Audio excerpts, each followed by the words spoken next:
Okay, good day everyone. Good day everyone. In this video, I will teach you how to use the tidal prediction form, how to extract data, and how to compute the height of tide on a secondary port. Okay. As previously discussed, alam na natin ano yung mga tide tables. We are using here the Admiralty tide table. So, itong video na to is a procedure how to fill up the tidal prediction form using the Admiralty tide table. Okay. Sa Admiralty tide tables natin, dito sa sa video na to, in-extract na natin to from the tide tables, itong mga data na nandito. So, we have here the Sandakan as the standard port and the Garcia Hernandez as the secondary port. So the question is, we could calculate the time and height of tide in Garcia Hernandez on May 8 based on the extracted data from the Admiralty tide table. Utilize the table right below for your calculation. So, isa-isahin natin siya how to compute this one. So, first off, dito tayo sa tidal prediction form natin. So, fill up nyo lang doon yung standard port, then the secondary port. So, what is the standard port? The Sandakan is the um, standard port. So, lagay nyo si Sandakan dyan. Then, the secondary port is Garcia Hernandez. So, extract nyo lang yung mga pangalan nila. Then the date is the 08 May. So, lagyan natin ng date 08 May. Okay, time height required. So, wala naman tayong requirement. So, isosolve lang muna natin si tidal height ng secondary port. So, isa-isahin natin kasi mahaba yung process na to. So, first off, we focus ourselves dito sa time. Sa time muna tayo. And standard port, makita natin dito meron kang standard port sa form, standard port, and you have the time. So, yung time na to, where would you get that time? Lagyan natin ng box, the same color. You can get the time of the standard port here. So, meron kang high water. And then you have also the low water. So high water times muna tayo. So makita natin dito, we have one low, dito low, nag-high siya, nag-low, then nag-high.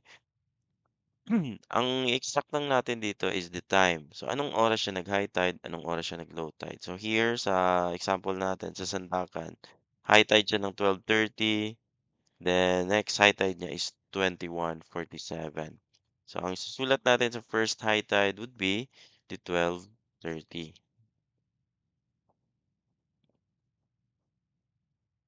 And the next tide is 21:47 hours. Lagyan na natin ng hours para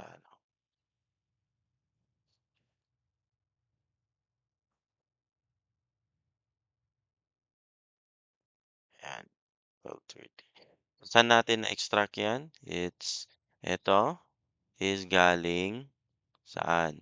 Galing dito. Here and here. So, ilagay natin dyan sa tide. Okay? Hope you get it. Okay. Next is the time of the low water. So, ito naman, ang low water is here. Itong 04:28 and 15:06. So, lagyan natin si 04:28 hours. And then, 15:06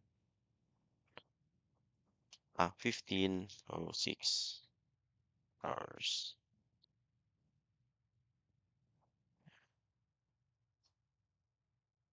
So, kompleto na yung sa time natin, di ba? So, sa time natin, meron tayong high water, low water. Ayan. The next is the height naman. Here, color it yellow sa height para at least hindi tayo mawala. So, ito yung column ng height. Ayan. So, si standard muna yung kukunin natin, which is here. Lahat yan pang-height 'yan.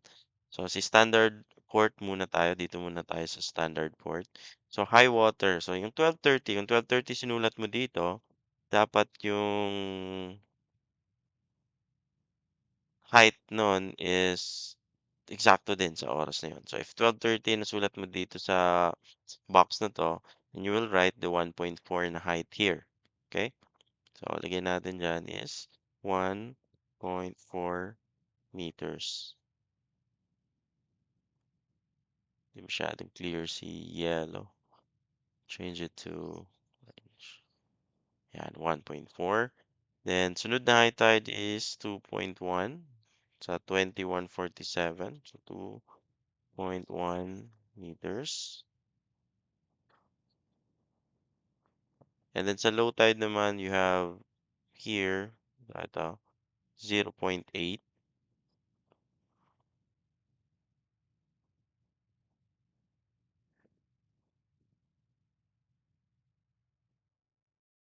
And then 1.1.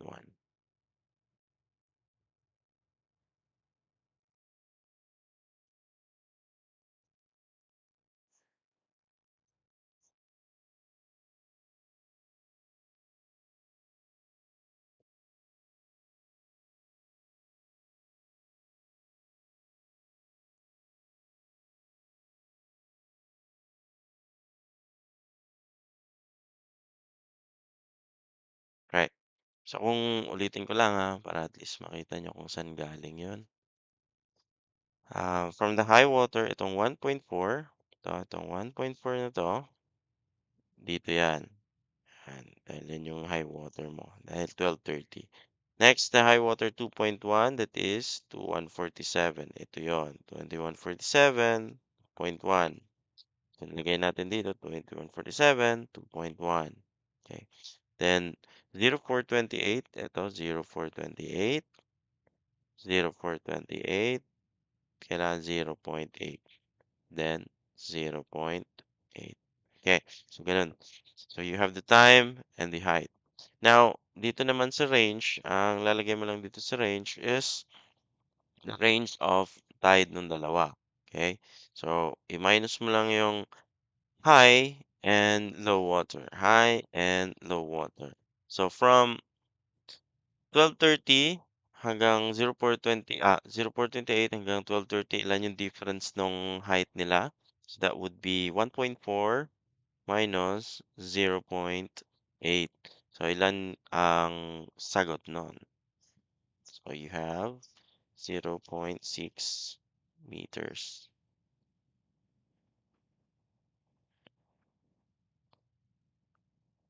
And the other one is 2.1 minus 1.1, you have 1.0 meters. So yung magiging range ng tide.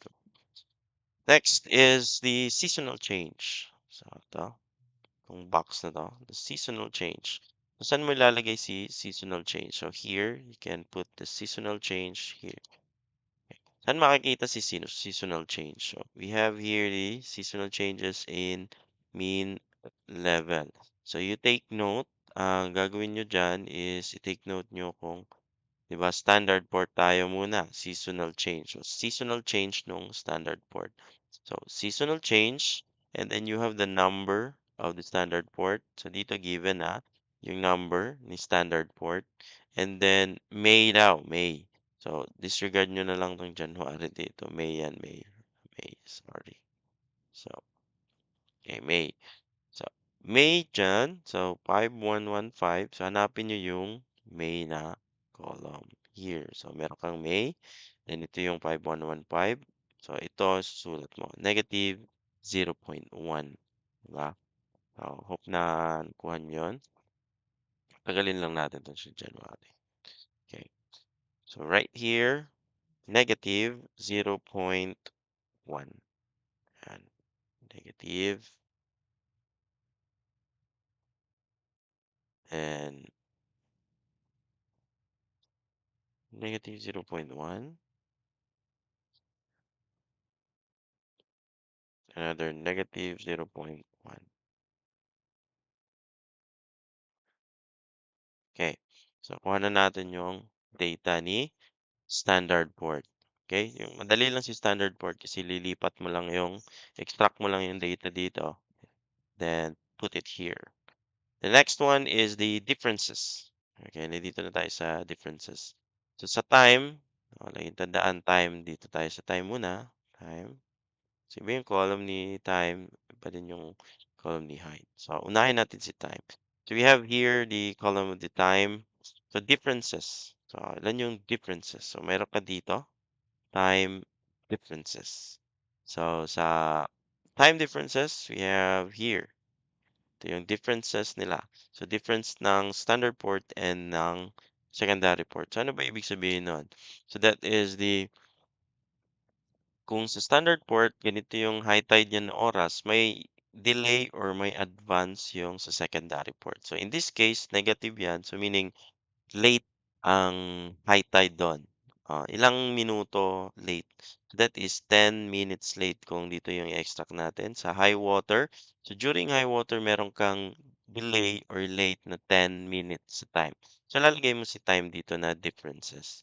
So for this one, ang difference niya for the high tide is negative 0010. Okay, hours.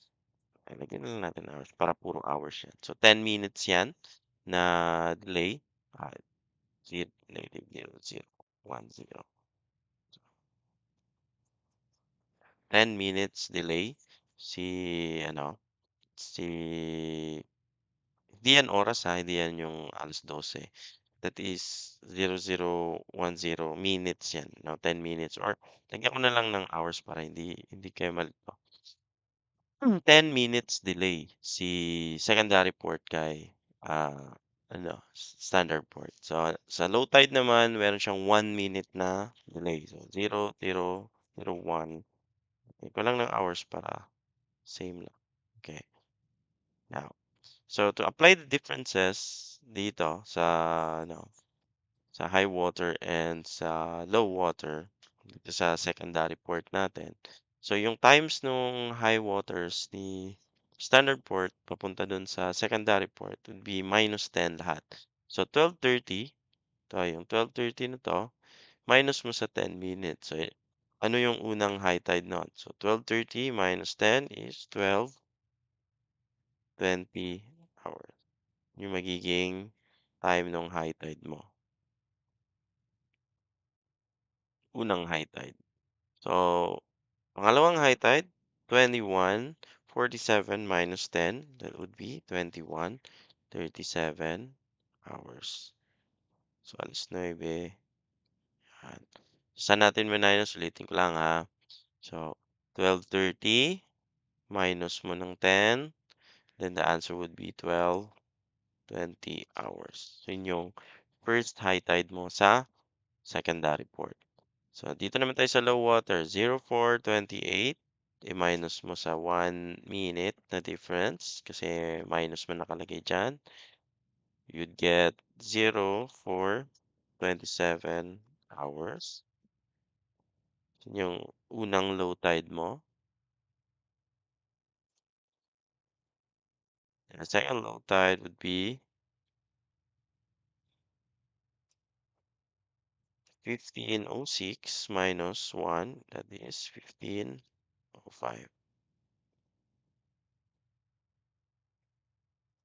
Okay. Ayos na. Okay? So sa duration, yung sasagot mo lang dito is the difference or is the duration from high tide papunta sa next high tide naman. So, yung unang high tide natin is 12:20 hanggang 21:37. You just minus nyo lang yung 21:37 sa 12:20 hours. So, ilang oras yon yung pagitan nung dalawa. So, that would be equal to, so ilan yon? So, 37 minus 20, that's 17, plus 21 minus 12, that is 9.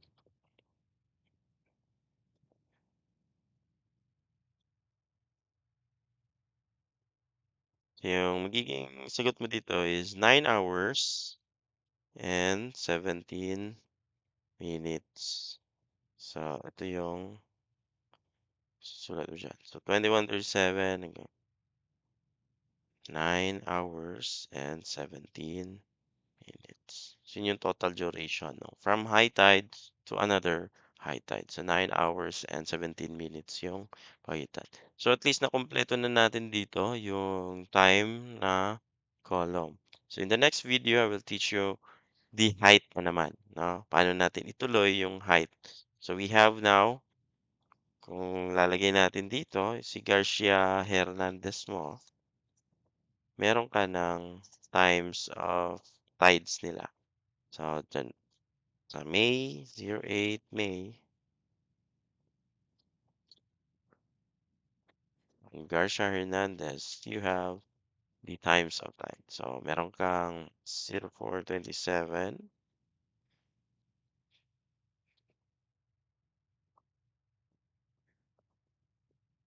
then meron kang 15:05, ano, 12:20, 15:05, then 21:37. Yan. Ang kulang mo na lang is the height. So, ilang meters yun. So, tutuloy natin yan on the next video kasi medyo mahaba-haba na. Okay? So, for the height, itutuloy natin siya next video. So, meron ka ng times of, dito alam mo tong mga low waters mo. Low water, high water, low water, then high water. Yan. So, in the next video, compute natin si height of tide.